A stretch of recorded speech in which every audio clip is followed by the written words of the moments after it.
Boa tarde, senhoras deputadas, senhores deputados, os presentes que nos acompanham por Skype. Começo por cumprimentar a professora doutora Maria Lúcia Amaral, que está aqui connosco hoje para a audição enquanto candidata à eleição por parte da Assembleia da República para o cargo de Provedora da Justiça. A nossa audição processar-se-á numa ronda única, uma intervenção inicial a cargo da senhora professora, que eu pedia que tentasse não exceder os 15 minutos, depois rondas por parte junto dos grupos parlamentares, 6 minutos a cada grupo parlamentar que assim o entenda. Se for caso disso, ao senhor deputado único representante do Chega também, 3 minutos, e depois a senhora candidata responderá no final a todas as questões e ficaremos, a audição concluir-se-á por aí. Dou então a palavra à senhora professora doutora Maria Lúcia Amaral. Faça favor.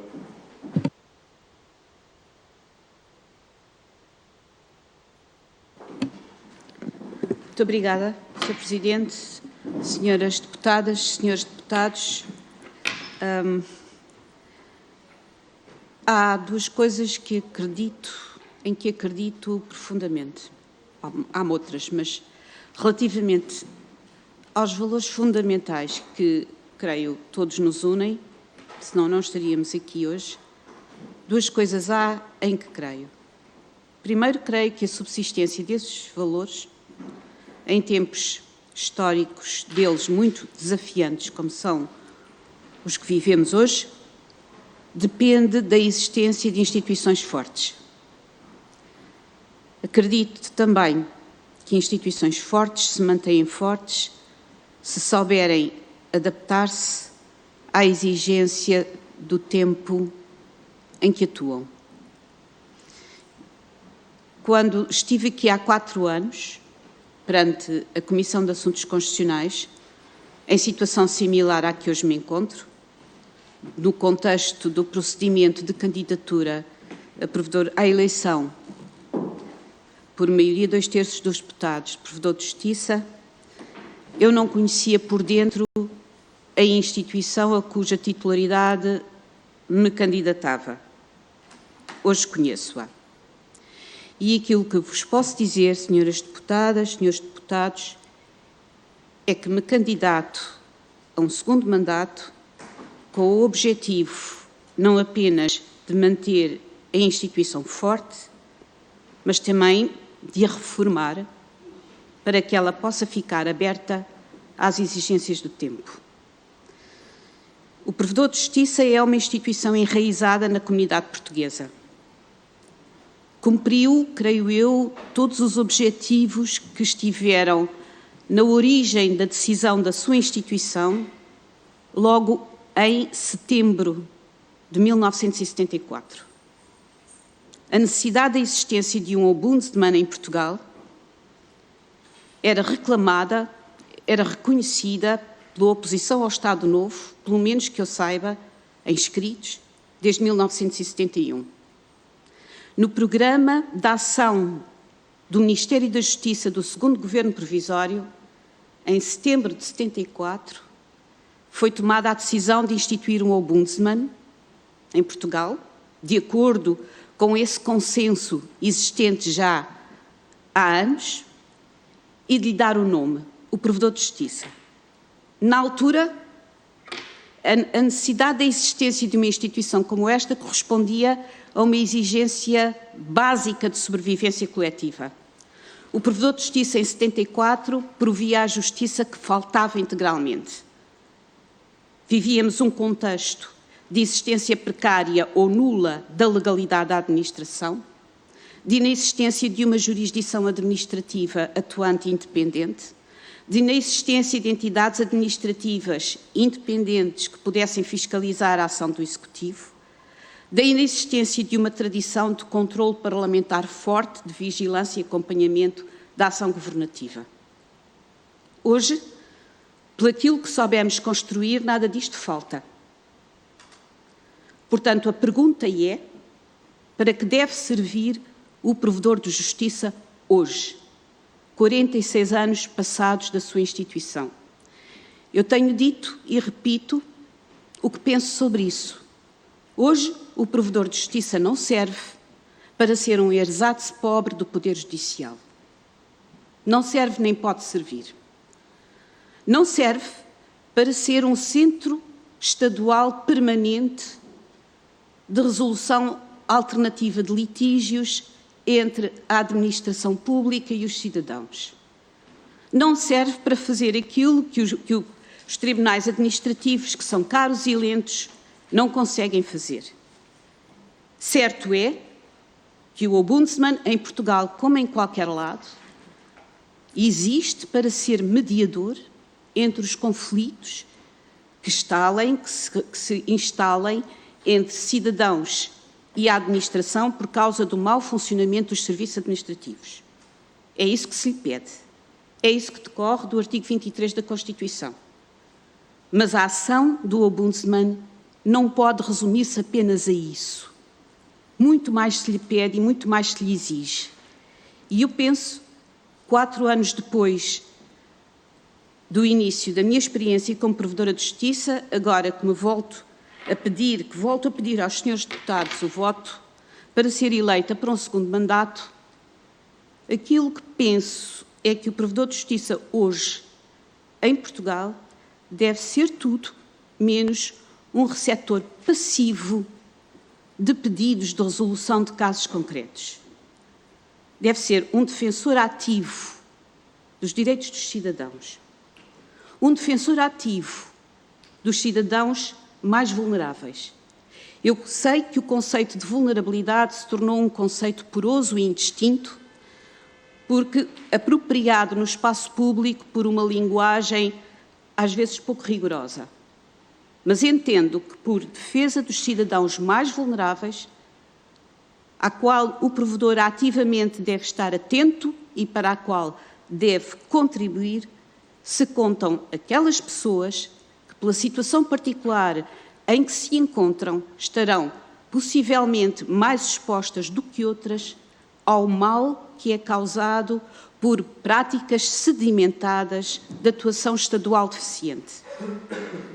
E é para dirigir uma instituição que deve ativamente ser conduzida na defesa destes grupos de cidadãos que eu, perante vós, me candidato. Muito obrigada.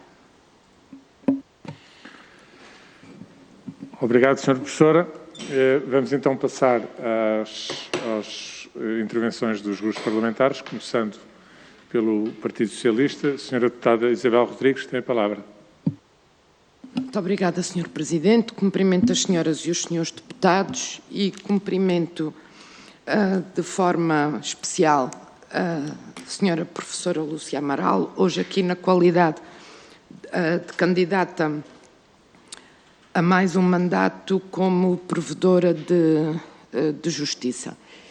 Eu queria dizer-lhe que o Partido Socialista se revê muito nestas suas palavras iniciais, no papel que atribui ao provedor de justiça de mediador entre o cidadão e a administração.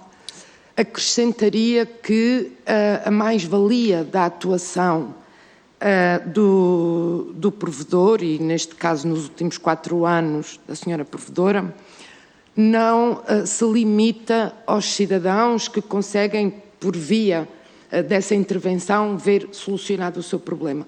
O próprio Estado e as instituições do Estado e da administração pública também beneficiam desse trabalho, uma vez que isso é muito visível nos relatórios que emitiu ao longo deste seu primeiro mandato. Teve sempre o cuidado de fazer uma análise muito rigorosa, muito exaustiva de cada uma das situações, o que permite à administração uma percepção muito clara de onde é que é preciso atuar e do que é preciso mudar. E, portanto, essa é uma das mais-valias do cargo, mas também da forma como exerceu as suas funções no seu primeiro mandato. No quadro português, há ainda 2 dimensões que são fundamentais também na perspectiva de um Estado de Direito democrático como é o nosso. o facto de o provedor ser a Instituição Nacional de Direitos Humanos e de ser também o Mecanismo Nacional de Prevenção da Tortura. E também aqui eu diria que o trabalho que desenvolveu, sendo por vezes,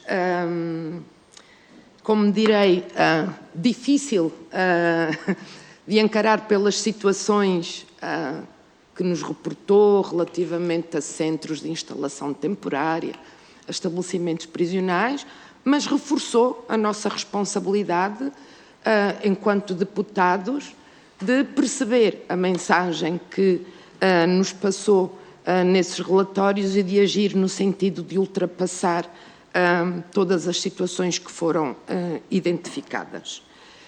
Há ainda um aspecto que eu julgo que é de elementar justiça nesta audição relevar, porque ele também é muito útil para a avaliação que fazemos para a eleição, para a votação que terá lugar na sexta-feira, que é o papel que a Provedoria foi chamada a desempenhar durante as sucessivas declarações do estado de emergência, a forma como o fez.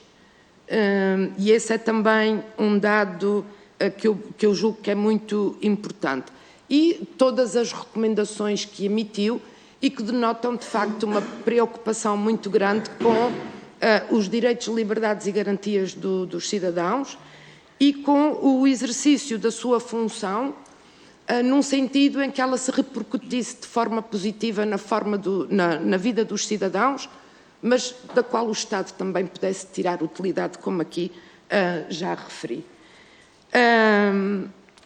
Eu julgo que também tem muita razão quando fala na importância de termos instituições fortes. Temos também alertado para isso e para o quanto a democracia também depende da força das suas instituições. E é verdade também aquilo que diz, de que o papel do provedor de justiça está profundamente enraizado na nossa sociedade. E também é verdade que muitas vezes os cidadãos olham para o provedor como a sua possibilidade de fazerem valer o direito que achem que lhes assiste. Portanto, não devendo ser esta a única dimensão, e concordo consigo, do provedor de justiça, não podemos também diminuir a importância que tem perante os cidadãos, e eu sei que não o fez. Não podemos, porque ela é muito grande. Para os cidadãos, o provedor de justiça é um garante. E esse papel é fundamental.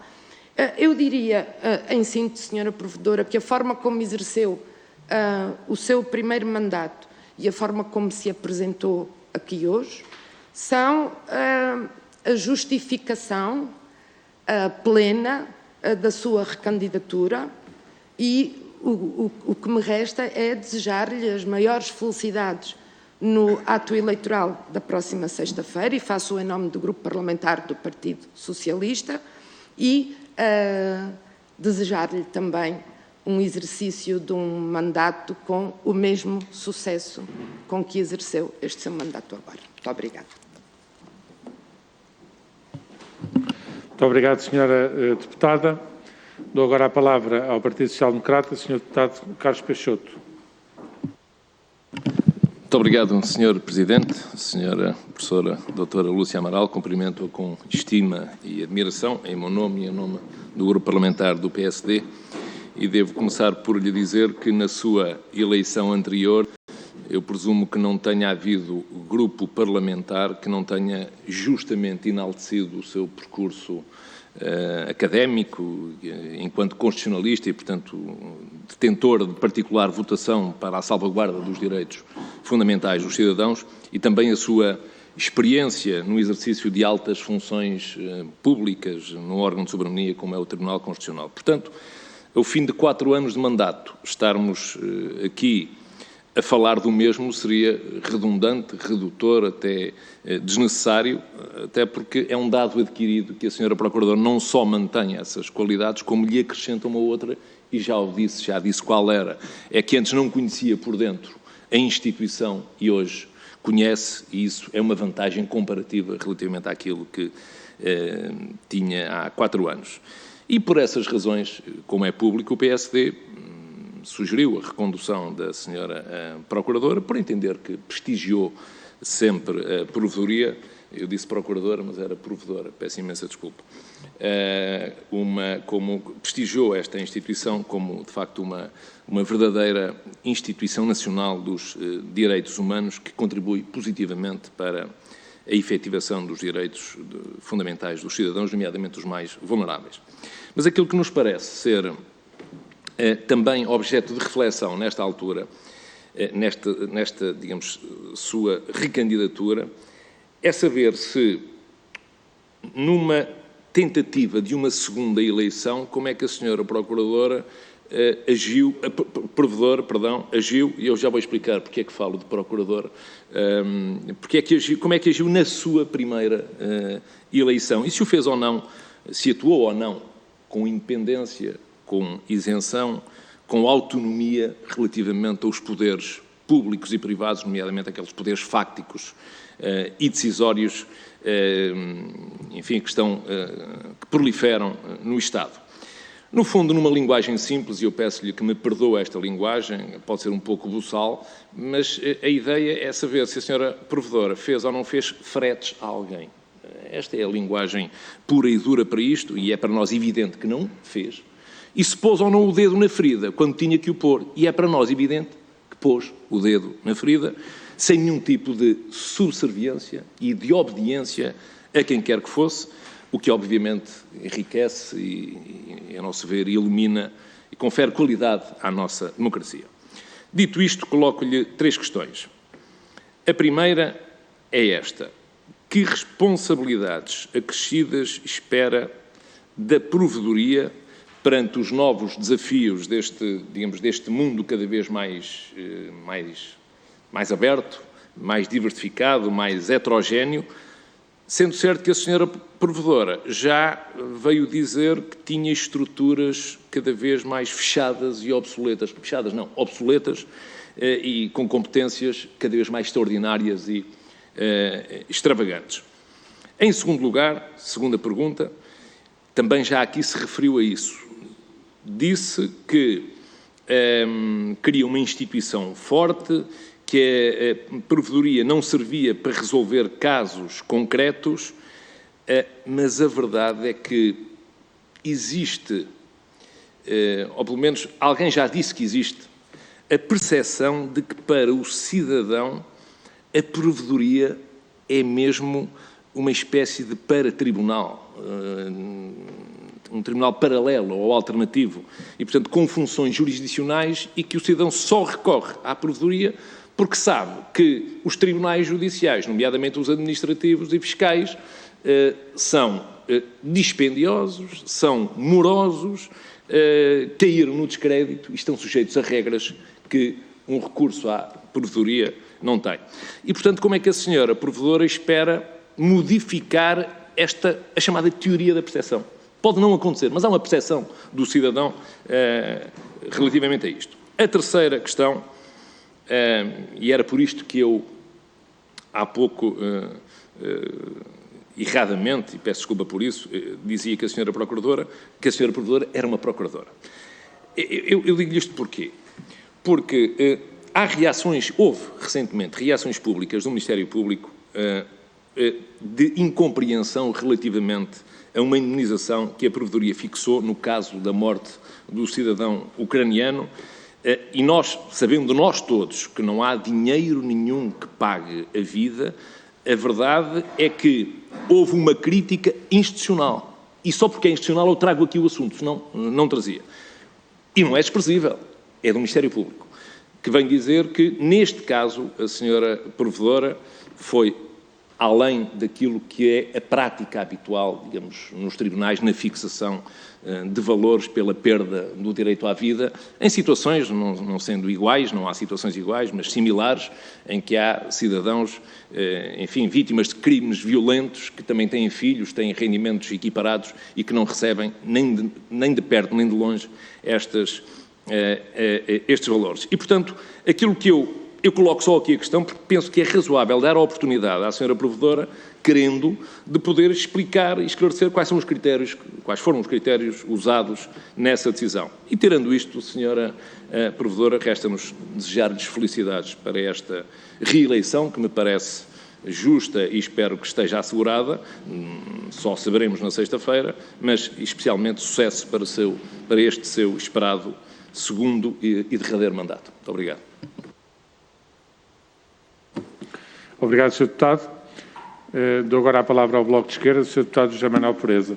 Muito obrigado, Sr. Presidente. Cumprimento as senhoras e os senhores deputados. Cumprimento de modo especial, com muito respeito, a professora Maria Lúcia Amaral. E quero testemunhar-lhe, em nome do grupo, em nome pessoal e em nome do grupo parlamentar que aqui represento, o apreço e o respeito que temos pelo modo como desempenhou as funções de Provedora de Justiça no mandato que agora finda. A senhora professora disse há pouco que a Provedoria de Justiça é hoje uma instituição forte, enraizada, reconhecida pelas melhores e pelas piores razões, pelas melhores que são da Provedoria, pelas piores que são alheias à Provedoria. E tem toda a razão, nós concordamos com esse diagnóstico, e isso deve-se, evidentemente, à obra dos seus antecessores, mas deve-se também, evidentemente, ao seu desempenho e, portanto, queria assinalar isso em primeiro lugar. Eu sou muito adepto de que estas audições que fazemos para ouvir pessoas que oferecem o melhor de si para servir a República em diversos cargos institucionais, que estas audições devem passar além do cumprimento e devem ser, digamos, acutilantes na perspectiva de percebermos a mundividência que nos é presente em cada candidatura. Dá-se o caso de aqui isso ser desnecessário, porque já conhecemos pela sua primeira candidatura e pelo seu desempenho aquilo que são os traços essenciais do seu desempenho, da sua marca na instituição e, portanto, não dispensar-me-ei disso.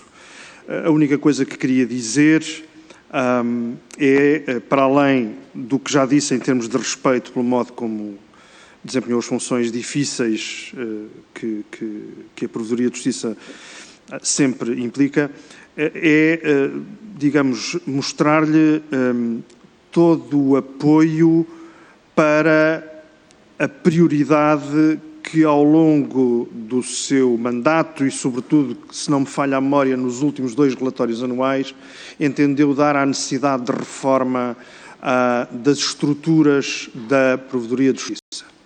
A dimensão e a complexidade dos problemas, digamos, a natureza plurifacetada do mandato da Provedoria de Justiça, que é hoje não apenas a do ouvidor, da ouvidora neste caso, dos cidadãos, mas também a da instituição nacional, digamos, que representa o compromisso do Estado português para com convenções internacionais e para com o universo do Sistema Internacional de Proteção de Direitos Humanos e de Prevenção da Tortura, fazem com que, evidentemente, a estrutura da Provedoria de Justiça tenha que ser adequada para a dimensão, eu diria quase o gigantismo, dessas funções.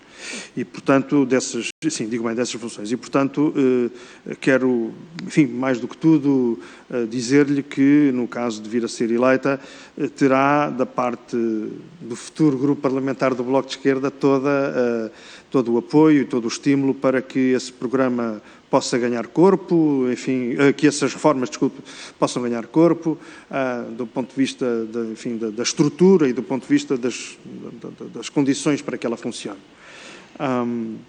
E creio que é essencialmente isto, porque que é o mais importante, é aquilo que nos mostrou ao longo dos 4 anos e pelo que a volto a cumprimentar. Muito obrigado. Obrigado, Sr. Deputado, também. Eu não tenho mais pedidos de intervenção da parte de outras forças políticas e, portanto, dou então a palavra à senhora professora doutora Maria Lúcia Amaral para poder reagir aos retos que lhe foram lançados nesta audição. Tem a palavra a senhora professora doutora. Muito obrigada, senhora deputada, senhores deputados, por os retos lançados Eu começarei por justamente tentar responder às 3 perguntas que me foram colocadas diretamente pelo Sr. Deputado Carlos Peixoto e que creio que pela sua pertinência e amplitude dão um mote para todas as observações ulteriores colocadas quer pela Sra. Deputada Isabel Rodrigues, quer pelo Sr. Deputado José Manuel Pureza. Sr. Deputado Carlos Peixoto, vou começar por responder e muito diretamente à terceira pergunta que me colocou, muito precisa, sobre os critérios seguidos na determinação da indemnização devida pelo Estado aos familiares do cidadão ucraniano Yor Omeniuk. E agradeço a oportunidade que me dá deste esclarecimento. Não inventei esses critérios, não a Provedoria não estabeleceu critérios vindos do nada. Eu recordo o quadro institucional em que a nossa ação se desenvolveu. Foi uma competência, volto a empregar o termo extravagante, como o termo que o Sr. Deputado empregou, que foi devolvida ao Provedor de Justiça por resolução do Conselho de Ministros relativamente àquele caso concreto da morte do cidadão ucraniano a 12 de março de 2020. Atribuição de competências essa que foi a 4ª a ser feita por resolução do Conselho de Ministros. Logo, em 2017, em outubro e novembro de 2017, ou dezembro, houve 2 resoluções atribuindo igual competência para a determinação dos montantes devidos pelo Estado, pelos danos patrimoniais e não patrimoniais causados aos familiares dos mortos dos grandes incêndios de 2017, e a seguir, uma segunda resolução que atribui igual competência para, em ligação direta com as autoridades de medicina legal, com as autoridades forenses, determinar igual montante, o montante de indemnizações devidas pelo Estado, por danos patrimoniais e não patrimoniais dos feridos graves dos mesmos incêndios. Um ano depois, ou pouco mais de um ano depois, igual competência foi dada para a determinação do montante das indemnizações devidas aos familiares das 5 vítimas mortais da derrocada da Estrada de Borba. Portanto, quando, há quase um ano, eu tive que arbitrar, que determinar o montante concreto da indemnização devida pelo Estado, assumida como devida pelo Estado, em nome do Estado, pelo Conselho de Ministros, e eu tive que fazer no âmbito de uma competência que me tinha sido atribuída pelo Conselho de Ministros, eu estava a fazê-lo pela 4ª vez no meu mandato, sem contar o precedente único que tinha havido, em que o Provedor de Justiça, o meu antecessor Nascimento Rodrigues, procedeu à mesma determinação no caso da queda da ponte de Entre os Rios. Portanto, é neste contexto destes precedentes que eu incluo o que fiz e explico o que fiz no caso concreto do cidadão Yor Omeniuk. Ora bem, esta 4ª função que exerci neste contexto estava enquadrada por critérios que, nos termos da primeira resolução do Conselho de Ministros, aquela datada de outubro de 2017 e que tinha sido dada ao provedor para, desde logo, determinar o montante das indemnizações devidas pelo Estado aos familiares dos mortos dos grandes incêndios de 2017.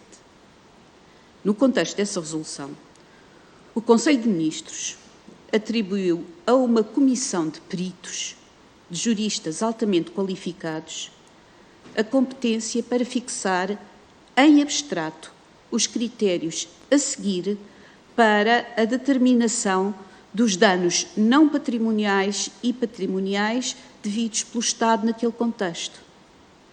Aquele Conselho reuniu e emitiu orientações nas quais se fixavam limites mínimos e máximos, máximos não creio, mas desde logo limites mínimos a seguir na determinação dos danos morais ou não patrimoniais e dos danos patrimoniais.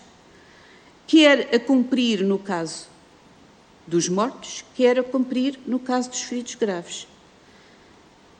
Quando levei a cabo a função que me foi dada logo no início do meu mandato por essas duas primeiras resoluções, eu limitei-me a aplicar no caso concreto os critérios que tinham sido definidos por este comitê de peritos, de especialistas, de professores de Direito e de especialistas neste ramo do Direito, e que são públicos.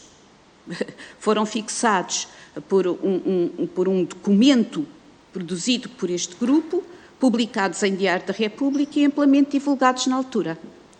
E eu e a minha equipe, o que nos limitámos a fazer foi aplicar aos casos concretos as grandes orientações dadas por este grupo. Não fiz nada mais, nada menos do que isso no caso do cidadão ucraniano Ihor Omeniuk. Mantive-me fiel a esses critérios e disse na altura. Me mantinha fiel a estes critérios porque não tinha mandato para fazer mais nada ou para inventar novos. Se esses critérios não são os seguidos, e são, de facto, não são habitualmente os seguidos pela prática jurisdicional, eu não faço, não comento, sempre disse que o provedor de justiça para à porta dos tribunais. Não tenho comentário a fazer sobre isso. Tenho apenas a dizer que cumpri o mandato que me tinha sido dado, desde logo, no outono de 2017, pelas resoluções do Conselho de Ministros, que não só atribuíram a competência ao provedor, mas também definiram as atribuições de um comitê que se constituiu ad hoc para fixar os critérios gerais que deveriam ser seguidos quanto à concretização da responsabilidade do Estado pelos danos causados, os danos que nós diríamos em direito anormais especiais, numa linguagem que eu já não sei se será adequada ao caso, os danos causados pelos grandes incêndios de 2017.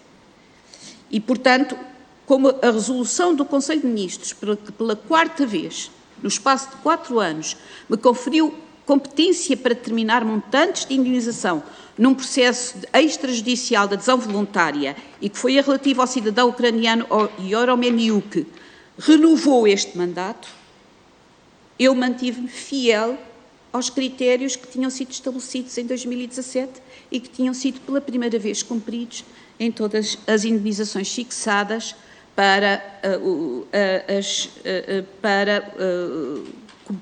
compensar, e a palavra infeliz não é adequada, os danos causados pelos grandes incêndios de 2017. Quanto à segunda questão que me coloca e que de facto interpela ou que se entrecruza com as observações feitas pelos senhores deputados, a Provedoria de Justiça serve para resolver casos concretos, é um tribunal alternativo de acordo com a teoria da percepção e como eu vou fazer, eu direi, este é um ponto importantíssimo e eu direi o que penso sobre isto. E isso depois permitir-me-á ligar à primeira pergunta que me faz, que é como encarar as responsabilidades acrescidas para o futuro.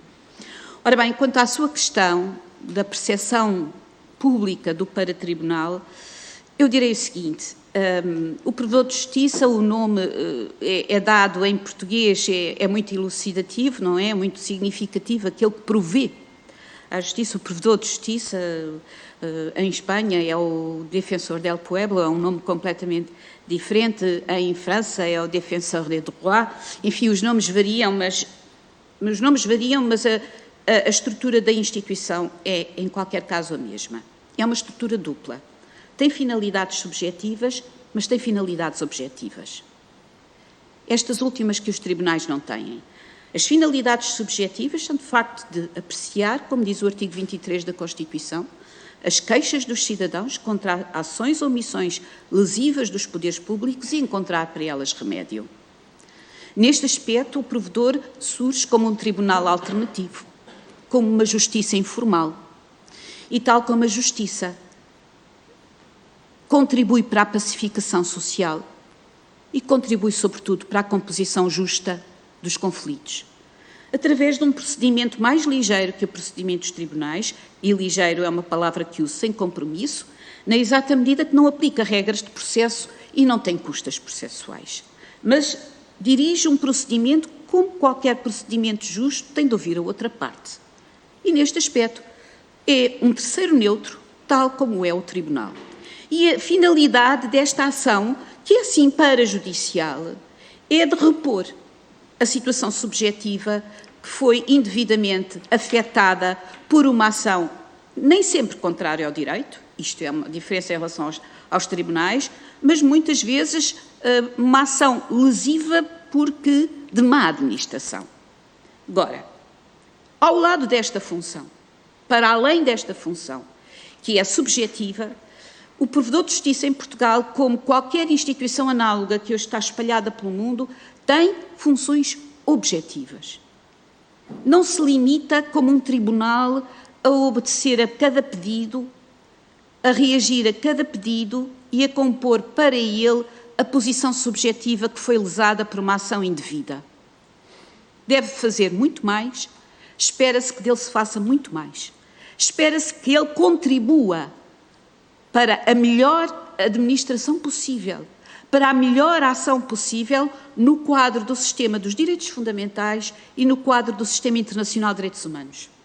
Precisamente por isso, como foi salientado pelos senhores deputados, pelo senhor deputado José Manuel Pureza, pela senhora deputada Isabel Rodrigues, o provedor de justiça, o ombudsman português, é, como muitos outros em todo o globo, para além daquele que resolve cada caso, que medeia, que concilia, que atua parajudicialmente, que dá remédio às situações subjetivas, é aquele que tem funções, tem um mandato muito diverso, que é um mandato de ordem objetiva.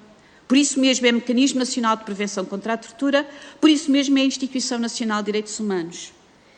E por isso, como é que eu procuro, junto dos cidadãos que vêm ter com a minha instituição, naturalmente preocupados em resolver os seus problemas individuais, cada caso, como é que eu perante eles lhes posso explicar que existe para fazer mais, que devo fazer mais e que se espera de mim que faça mais, pois não tenho que explicar aos cidadãos. Tenho que organizar a casa de maneira tal que ela possa ser capaz de resolver as questões dos cidadãos e de ir mais além. Porque eu não tenho que explicar aos cidadãos. Os cidadãos esperam que os seus problemas sejam resolvidos. E esta instituição do Estado existe para os resolver. Existe também para fazer mais. Justamente por isso que não é só uma característica do provedor de justiça em Portugal. É uma característica da instituição que tem irmãs gêmeas, que tem instituições análogas um pouco por todo o globo. Como é que se pode fazer isso? Eu respondo agora à pergunta das estruturas obsoletas e também ao repto que me foi lançado pelo Sr. Deputado do Bloco de Esquerda e pela Sra. Deputada Isabel Rodrigues, do Partido Socialista. Eu penso que se pode fazer isso, responder amplamente às duas dimensões, ao reparar das questões subjetivas, ao contribuir para melhor elucidar os problemas objetivamente, sendo um auxiliar, um instrumento auxiliar, desde logo do Parlamento nesse domínio de elucidação objetiva, eu penso que o farei através de uma possível reorganização da instituição. É certo que nós em Portugal, e digamos tudo até ao fim, temos nesta missão uma dificuldade acrescida. E a dificuldade é que, temos de o dizer, entre nós, o acesso ao direito e o acesso à justiça, melhor dizendo, no campo da justiça administrativa, é obstaculizado por muitos fatores que os senhores deputados muito bem conhecem. E por isso, também por isso, a carga da demanda, que é da exigência que é feita ao provedor de justiça na sua dimensão de reparador subjetivo de casos concretos, é muito elevada.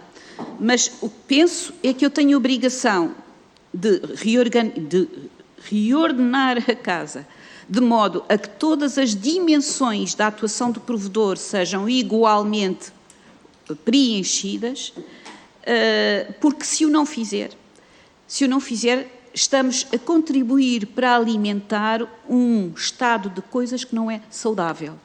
É isso que eu tenho procurado dizer cada ano que aqui venho.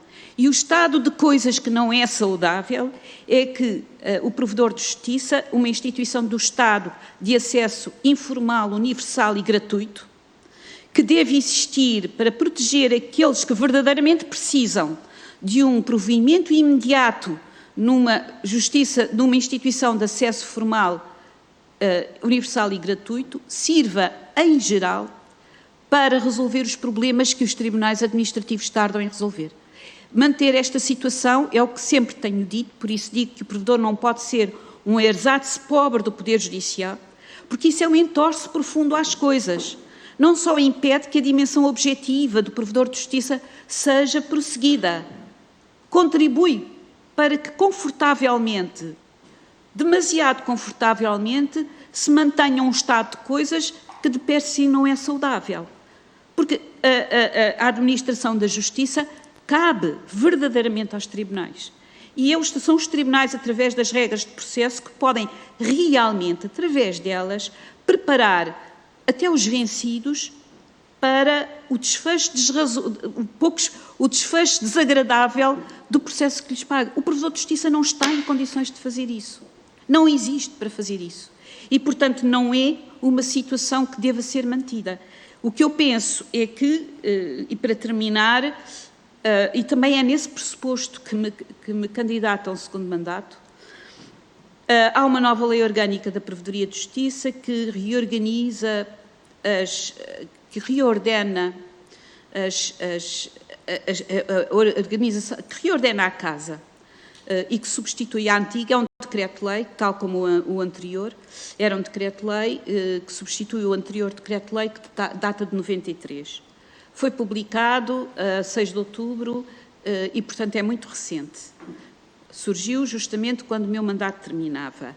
Esta nova ordenação faz duas coisas.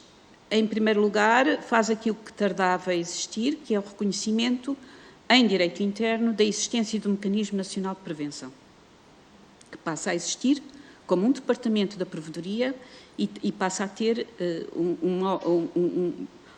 um grupo, pequeno. Eu estudei a situação no Defensor del Pueblo espanhol, que é muito maior do que nós, mas que tem exatamente as mesmas competências e atribuições que nós temos, e também tem um grupo pequeno do Mecanismo Nacional de Prevenção. O Mecanismo Nacional de Prevenção passa a existir na ordem interna, que não existia. Não tinha fundamento, não tinha habilitação legal. Em segundo lugar, passa a existir também na Provedoria, também com uma pequena dimensão, não precisa de uma grande dimensão, um departamento que se chama, a lei chama-lhe o Gabinete de Direito Internacional, Direito e Relações Internacionais, e que leva a cabo, embora isso sejam atribuições de toda a Provedoria, mas leva a cabo especificamente as competências que cabem à Provedoria como Instituição Nacional de Direitos Humanos. E como interlocutora, nessa qualidade, dos organismos do Sistema Internacional de Direitos Humanos, desde logo dos comitês da ONU, que periodicamente avaliam e examinam a República quanto ao cumprimento das suas obrigações decorrentes dos tratados do Direito Internacional de Direitos Humanos. Portanto, também esta dimensão da Provedoria está agora traduzida em organização dentro dela própria. E, finalmente, a nova lei, rearrumando a casa, obriga à instituição de uma unidade de triagem. Uma unidade de triagem robusta, dirigida por alguém habilitado para isso e que logo de início possa separar questões que são de resolução imediata de questões de mais empenho de estudo e de questões que podem ser objeto de procedimento normal. Eu estou convencida que esta unidade de triagem, se puder atuar robustamente, funcionará numa casa, os senhores deputados podem bem perceber, numa casa que tem as janelas e portas abertas, é preciso ser muito rápido para ver o que é que entra e para separar o que é que entra que nós queremos pôr na sala e o que é que entra que nós queremos pôr no vestíbulo para devolver imediatamente. E é o que fará esta unidade de triagem que a lei impõe que o decreto-lei agora, que a nova organização impõe que se crie. Finalmente, haverá também, a unidade de triagem operará no início do procedimento e haverá também uma nova unidade para operar no fim do procedimento, para estudar com maior alcance, com maior rigor, com maior empenho, questões que a triagem tenha identificado ou que ao longo dos procedimentos comuns se tenham identificado, como merecendo a especial atenção do provedor de justiça. E que podem preparar todas as suas intervenções objetivas a fazer no plano do sistema e não no plano da composição de cada caso concreto. Portanto, respondendo, é deste modo muito preciso que eu penso que posso contribuir para que o provedor resolva com alguma harmonia o conflito que até agora o tem afetado, que é o de estar demasiado preso em resolver cada caso concreto e perder voz, que deve ter desde logo perante os senhores deputados, ou ter essa voz que funciona no vácuo e no vazio porque não resolve os problemas concretos das pessoas. Respondendo a isto, eu creio que também respondo àquilo que me tinha sido perguntado, quer pela senhora deputada Isabel Rodrigues, quer pelo senhor deputado José Manuel Pereza. Muito obrigada. Muito obrigado, senhora professora. Termina aqui esta audição. Permita-me apenas que lhe acrescente da minha parte que a forma como hoje participou aqui nesta audição deixa com clareza a razão pela qual a senhora, agora não fala a candidata, fala a provedora que está a cessar o mandato, conseguiu granjear o reconhecimento muitíssimo alargado, eu diria mais do que da classe política, que hoje em dia até é bastante tribalizada e, portanto, esse reconhecimento alargado na classe política é já de si um ganho notável, mas eu diria mais, diria junto dos próprios portugueses, o reconhecimento de independência, de capacidade e de competência e, pela minha parte, resta-me apenas dizer-lhe que espero, sinceramente, que consiga merecer mais uma vez a confiança alargada da Assembleia da República para que nos próximos 4 anos possamos ter o orgulho de, no nosso país, termos uma instituição onde uma ampla maioria dos portugueses se possam reconhecer. Muito obrigado e termina aqui a audição. Muito obrigada. Muito obrigada. A audição foi gravada e será disponibilizada, obviamente, para todos os senhores deputados que serão chamados a exercer o seu voto na próxima sexta-feira. Muito obrigado. Muitíssimo obrigada.